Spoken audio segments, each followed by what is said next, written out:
بسم اللہ الرحمن الرحیم۔ فرمان مصطفیٰ صلی اللہ تعالیٰ علیہ وآلہ وسلم ہے، جب آدمی پر نزاع کا عالم طاری ہوتا ہے تو اللہ تعالیٰ اس کی طرف 5 فرشتے بھیجتا ہے۔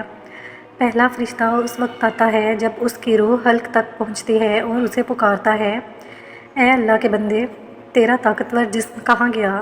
آج یہ اتنا کمزور ہے۔ تیری زبان کہاں گئی؟ آج یہ کتنی خاموش ہے۔ تیرے گھر والے کہاں گئے؟ آج تجھے کس نے تنہا کر دیا؟ پھر جب اس کی روح قبض کر لی جاتی ہے اور کفن پہنا دیا جاتا ہے تو دوسرا فرشتہ اس کے پاس آتا ہے اور کہتا ہے، تو نے تنگ دستی سے بچنے کے لیے جو مال و اسباب جمع کیا تھا وہ کہاں گیا؟ تو نے تباہی سے بچنے کے لیے جو گھر بنائے تھے وہ کہاں گئے؟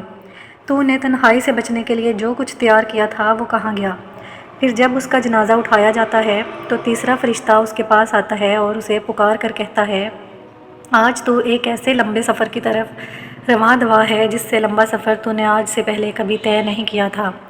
آج تو ایسی قوم سے ملے گا کہ آج سے پہلے تو کبھی ایسی قوم سے نہیں ملا ہو۔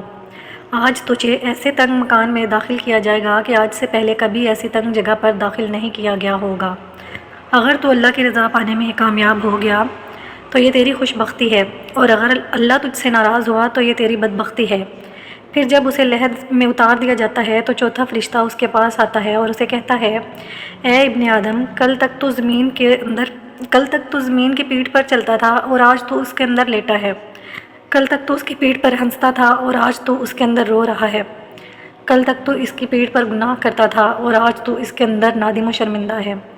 پھر جب اس کی قبر پر مٹی ڈال دی جاتی ہے اور اس کے اہل عیال، دوست، عزیز و اقارب اسے چھوڑ کر چلے جاتے ہیں تو 5واں فرشتہ اس کے پاس آتا ہے اور کہتا ہے، اے ابن آدم، وہ لوگ جو تجھے دفن کر کے چلے گئے، اگر وہ تیرے پاس بھی ٹھہرتے تو تجھے کچھ فائدہ نہ پہنچا سکتے تھے۔ تو نے مال جمع کیا اور اسے لوگوں کے لیے چھوڑ دیا۔ آج یا تو جنت کے اعلیٰ باغات کی طرف بھیجا جائے گا یا بھڑکتی ہوئی آگ میں داخل کر دیا جائے گا۔